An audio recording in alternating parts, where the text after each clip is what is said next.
तो देखिए, अनादर्श विलयन हम पढ़े थे। जो राउल्ट के नियम का पालन नहीं करते हैं उसके आयतन में वृद्धि हो सकती है या घट सकती है ना।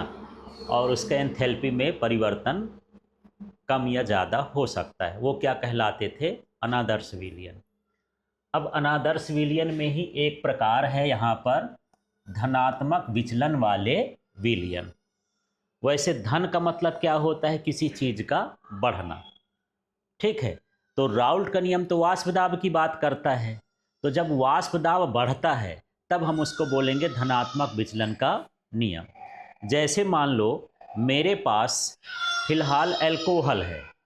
क्या है? एल्कोहल, एथेनॉल है। और उसमें एसीटोन मिला दूं तो उसका वाष्प दाब क्या होने लगता है? बढ़ने लगता है। पहले कम था, मिलाने के बाद क्या हो गया? अधिक हो गया। तो ये कौन सा विचलन वाला विलयन कहलाया? धनात्मक विचलन वाला।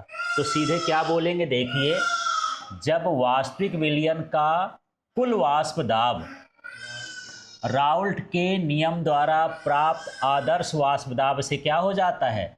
अधिक हो जाता है, तो इसे क्या कहा जाता है? धनात्मक विचलन का विलयन। ठीक है। तो चलिए, सबसे पहले मेरे पास क्या है? वास्तविक विलयन है। वास्तविक विलयन का हमको क्या लेना है? कुल वाष्प दाब। तो राउल्ट के नियम से जो वाष्प दाब निकलता है उससे क्या मिल जाए? अधिक मिल जाए। राउल्ट का नियम कुछ और वाष्प दाब बता रहा है और जब हम उसको प्रयोग द्वारा कर रहे हैं तो कुछ और निकल रहा है। तब हम बोलेंगे कि ये क्या कहलाया? धनात्मक विचलन वाला विलयन। ठीक है, याद हो गया क्या? जब वास्तविक विलयन का कुल वाष्प दाब राउल्ट नियम से जो परिकलित वाष्प दाब है या उससे जो हम वाष्प दाब आदर्श वाष्प दाब निकाले हैं उससे क्या हो जाता है? अधिक। तो उसे हम कहेंगे धनात्मक विचलन वाले विलयन। ठीक है। अब ऐसा क्यों होता है? इसमें ए बी अणुओं के बीच का आकर्षण बल ए बी बी अणुओं के आकर्षण बल से क्या हो जाता है? कम हो जाता है। अब यहाँ ए और बी का मतलब क्या है? ए माने समझना है विलायक और बी माने समझना है विलेय। ठीक है।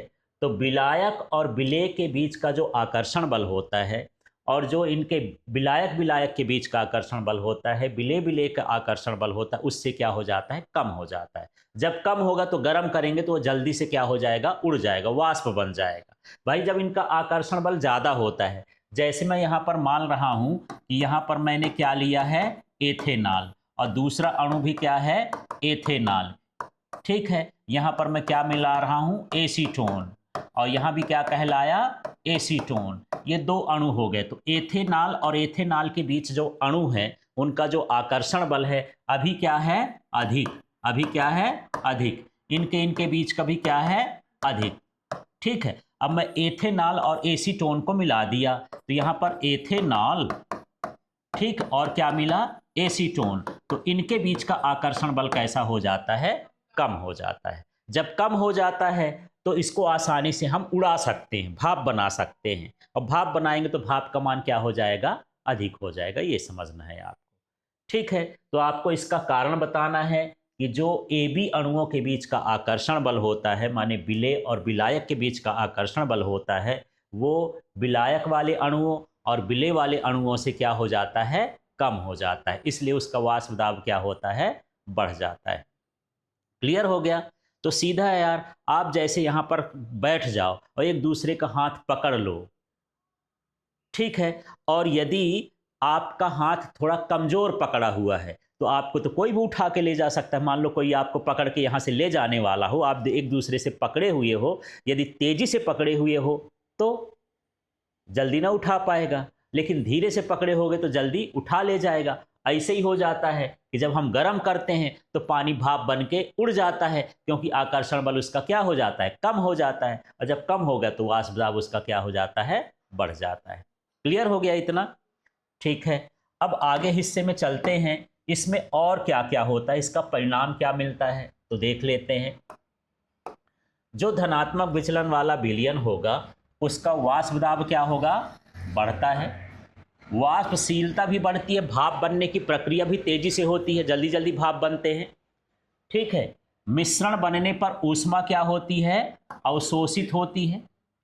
है ना, बाहर से ऊष्मा को ये लेता है, और तीसरा आयतन में क्या हो जाती है, वृद्धि हो जाती है ना। तो इस तरह से हम देखें कि इसके डेल्टा पी का मान, वाष्प दाब का मान क्या होता है, बढ़ जाता है। इसकी जो वाष्पशीलता है ये इसी में आ जाएगा, वाष्पशीलता भी क्या होती है, बढ़ती है। डेल्टा एच का मान भी क्या होता है, बड़ा होता है, ऊष्मा अवशोषित होती, माने एंथैल्पी का मान ज़्यादा हो गया। इसमें डेल्टा वी का मान भी क्या होता है, ज़्यादा होता है। आयतन भी क्या हो जाता है, बढ़ जाता है। अब आयतन कैसे बढ़ जाता है समझो। यहां पर मान लो मैं 10 ml क्या लिया, एसीटोन, ठीक है, और 100 ml में ले लिया एथेनॉल, तो टोटल मिला के कितना हो गया ये, 110 ml। अब इसमें मैं जब भरता हूं दोनों को मिला देता हूं, अब ये अलग अलग है, अलग अलग नापा तो 10 ml ये है और 100 ml ये है, माने मेरे पास कितना है, 110 ml है। अब जब मैं इसको मिला देता हूं, है ना, तो मिलाने पर ये मुझे 120 ml मिल रहा है। ये 10 ml कहां से बढ़ गया यार, माने उसके आयतन में क्या हो गई, वृद्धि हो गई। कारण क्या है समझना, यहां पर जो एथेनॉल होता है इस तरह से होता है, CH3 और क्या होता है, OH। ठीक, फिर से लिखता हूं, CH3 और क्या हो, कुछ चला गया यार मेरे मुंह, चलो फिर से देखो, CH3 और O क्या हो गया, और यहां पर क्या लिखा, H, और यहां भी लिख देता हूं HCH3, ठीक है, और यहां पर क्या लिख देता हूं, O। कुछ इस तरह से आप संरचना देख लो। जब OH पास में आते हैं तो इनके बीच क्या बनता है, हाइड्रोजन बंध बनता है। अब इसके बीच में कौन घुस जाता है, एसीटोन, इसका बंध तोड़ देता है। तो जब तोड़ देगा तो ये अणु क्या हो जाएंगे, दूर दूर। जब दूर दूर हो जाएंगे तो ज़्यादा जगह लगेगी, ज़्यादा जगह लगी तो आयतन क्या हो जाएगा, बढ़ जाएगा। जैसे आप बहुत पास पास बैठ जाओ तो थोड़ी जगह में आ जाओगे, मैं थोड़ा बोलूँ कि दूर दूर चले जाओ, बहुत शोर कर रहे हो, जब दूर दूर जाओगे तो ज़्यादा जगह घेरोगे, ज़्यादा जगह घेरोगे माने आयतन उसका क्या हो गया, बढ़ गया। तो यही होता है कि जब हम एसीटोन मिलाते हैं तो जैसे एसीटोन घुसा उनको क्या कर देता है, दूर दूर कर देता है। और सिंपल सी बात है यार, यहाँ पर दो दोस्त हैं, बढ़िया घनिष्ठ मित्र हैं, उनके बीच में तीसरा दोस्त आ जाएगा, वो लड़वा देगा, उनको दूर कर देगा। बस यही हाल है, एसीटोन घुसा उनको अलग कर दिया, अलग कर दिया तो वो दूर दूर हो गए, दूर दूर हो गए तो आयतन क्या हो जाता है, बढ़ जाता है। तो हम क्या समझे कि जो हमारे पास एथेनॉल होता है, थोड़ा सा मैं दोबारा से इसका बना देता हूँ, ऐसा बना दे तो ज़्यादा सही रहेगा। ये CH3OH, फिर मैं क्या लिखूँ, CH3, ये C2H5 है ना, एथेनॉल, C2H5OH, फिर क्या हो गया, फिर से देखो C2H5 और क्या हो गया, OH। जब भी O और H सामने आते हैं उनके बीच में क्या बन जाता है, हाइड्रोजन बंध बन जाता है। अब बंध बनेगा तो और ताकत से कैसे आ जाएंगे, पास आ जाएंगे। बंध बनने से क्या होता है, ये पास आ जाते हैं। अब जैसे एसीटोन मिलाते हैं, यहां पर भी क्या घुस पड़ा, एसीटोन, इसके बंध को क्या कर दिया, खराब। यहां भी क्या कर दिया, एसीटोन घुस गया, इसके बंध को क्या कर दिया, खराब। जब खराब हो गए तो बंध कमजोर हो गया, कमजोर हो गए तो क्या हो गया, ये दूर दूर चले गए, जिससे आयतन बढ़ जाता है ना, वाष्प दाब बढ़ जाता है। इसका आकर्षण बल भी कम हो गया, इनके बीच का क्या बल कम हो गया, आकर्षण बल भी कम हो गया, जिससे क्या हो जाएगा, वाष्प दाब इसका बढ़ जाएगा। तो क्लियर हो गया, आयतन में वृद्धि होती है। अब ऐसा विलयन बताओ जो धनात्मक विचलन करता हो, तो कैसा होता है, एथेनॉल, और कैसा होता है, एसीटोन। यदि इन दोनों चीज को मिला देंगे तो हमको ऐसा विलयन मिलेगा जो धनात्मक विचलन का होगा। पहला तो राउल्ट के नियम का पालन नहीं करेगा, दूसरा उसका वाष्प दाब क्या हो जाएगा, कुल वाष्प दाब क्या हो जाएगा, बढ़ जाएगा। तीसरा वाष्पशीलता भी क्या हो जाएगी, बढ़ जाएगी। ऊष्मा का ये क्या करेगा, अवशोषण, वो विलयन हमको छूने में ठंडा ठंडा लगेगा। यदि आप हाथ पकड़े हो ऐसे, आपके शरीर से ऊष्मा खींच लेगा और आपको कैसा लगेगा, ठंडा ठंडा महसूस होगा। ठीक, आयतन में क्या होगी, वृद्धि होगी। समझ में आ गया। तो चलिए अब इसका कारण यहां पर देख लेते हैं। ये देखिए, यहां पर ये एसीटोन है, ये क्या है, एसीटोन, और यहां पर एक साथ में क्या ले लिए हैं, क्लोरोफॉर्म। ये विलयन भी जो होता है धनात्मक विचलन को बताता है। इसके बीच में क्या हो जाता है, हाइड्रोजन बंध बनता है, ठीक है ना। ये वाला थोड़ा सा आपको देख लेना, ये हाइड्रोजन बंध बना हुआ है, यदि हम इसमें कोई चीज़ मिला देंगे तो हाइड्रोजन बंध क्या हो जाएगा, टूट जाएगा, अणु क्या हो जाएंगे, दूर चले जाएंगे। जब दूर चले जाएंगे तो ये कैसा विलयन बना देगा, धनात्मक तरह का विचलन बना देगा। ठीक है, तो मैं हाइड्रोजन बंध वाली ये लाइन पढ़ देता हूँ, थोड़ा सा समझना। वो चित्र को बनाने की जरूरत नहीं है, केवल शब्दों में लिख देना है। क्या लिखना है, देखो, एथेनॉल के अणुओं के मध्य मजबूत हाइड्रोजन बंध होते हैं। एक बार बना देता हूं, कैसे बनाओगे, यहां क्या लिखोगे, C2H5 और ऊपर क्या लिख दिया, OH। ये किसका सूत्र हो गया, एथेनॉल का। ये किसका सूत्र है, एथेनॉल। इसी तरह के चाहे जितनी बार लिख दो, यहां पर क्या लिख दूं, O और लिख दूं H और नीचे क्या लिखना है, C2H5। फिर से यहां से देखो क्या लिखना है, O, फिर क्या लिखना है, H और ये क्या हो गया, C2H5। अब इसके बीच में जो आपको गैप दिख रहा है, जब भी हाइड्रोजन और ऑक्सीजन पास पास आ जाते हैं, आमने सामने आ जाते हैं, तब उनके बीच कौन सा बंध बनता है, हाइड्रोजन बंध। ये बन गया हाइड्रोजन बंध।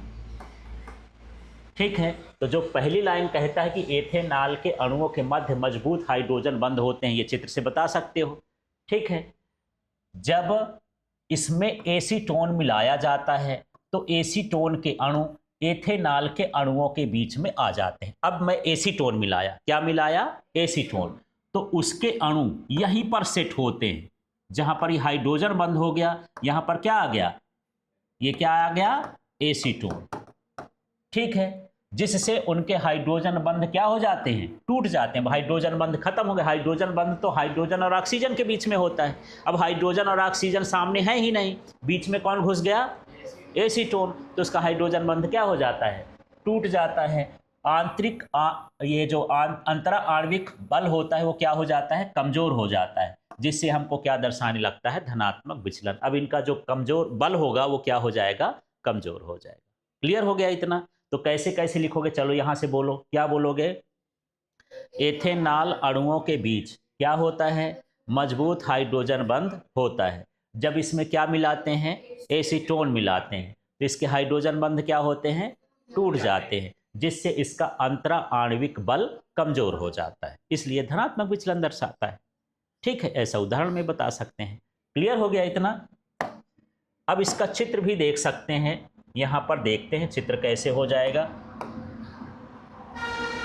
देखो, इस चित्र को ध्यान से आप समझना।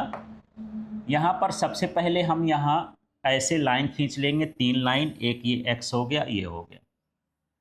ठीक है, अब ये बताता है कि उसका वास्तविक वाष्प दाब ऐसा होना चाहिए, कैसा कैसा, सीधा सीधा, है ना। ये आपको एक पॉइंट कहीं भी ले लेना है बनाते समय, इसको भी आप क्या करो, एक दूसरे से ऐसा मिला दोगे।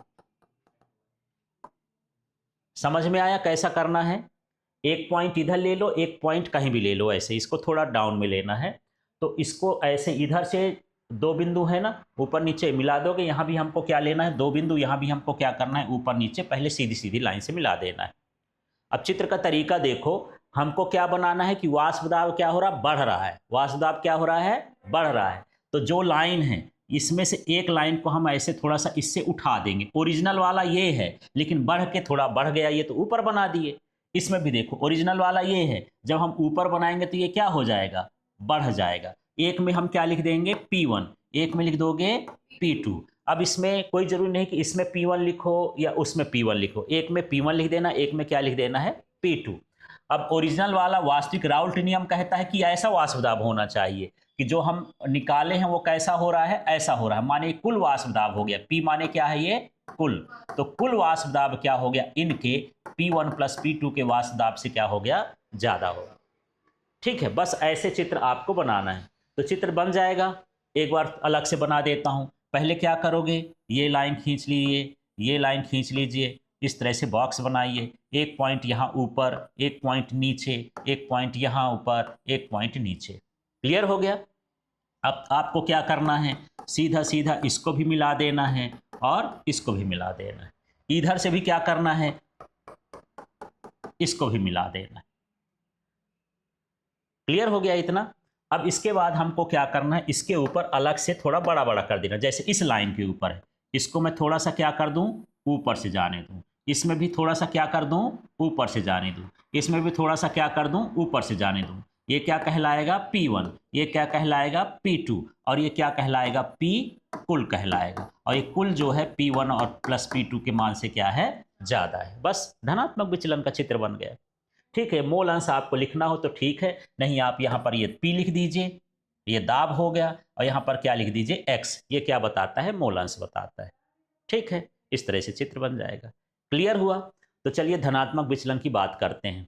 तो धनात्मक विचलन में जो वास्तविक दाब होगा वो राउल्ट के नियम से जो वास्तविक दाब होगा उससे कैसा मिलेगा, अधिक मिलेगा। तो आपको यही बोलना है कि जो विलयन का वास्तविक वाष्प दाब होता है वो राउल्ट के नियम के वाष्प दाब से क्या होता है, अधिक होता है। उसको हम क्या बोलेंगे, धनात्मक विचलन का विलयन। क्लियर हो गया?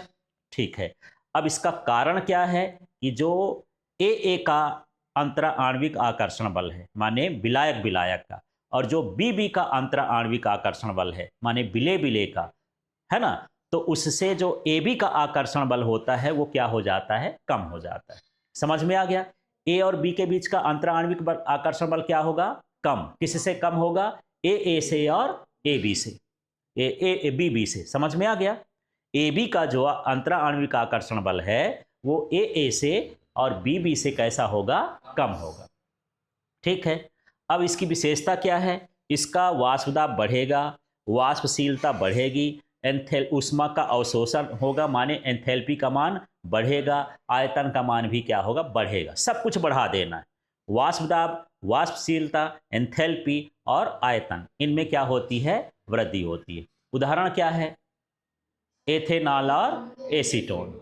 ठीक है, तो इसको कैसे समझाओगे कि ये किस तरह से काम करता है कि एथेनॉल के बीच में क्या पाया जाता है, हाँ, एथेनॉल के अणुओं के बीच क्या पाया जाता है, हाइड्रोजन बंध पाया जाता है। जब इसमें क्या मिलाते हो, एसीटोन, तो हाइड्रोजन बंध क्या होते हैं, टूट जाते हैं। और जब टूट जाते हैं तो जो उनके बीच का अंतरा आणविक आकर्षण बल है वो क्या हो जाता है, कमजोर हो जाता है। ठीक है, जिससे धनात्मक विचलन दर्शाते हैं। चित्र में बनाओगे, चित्र में 2 पॉइंट नीचे लेना है, 2 पॉइंट इधर लेना है, और इन दोनों चारों को मिला देना, और एक सब में एक एक ठो ऊपर ऊपर बना देना है। ठीक है, चित्र बन गया। क्लियर हुआ इतना?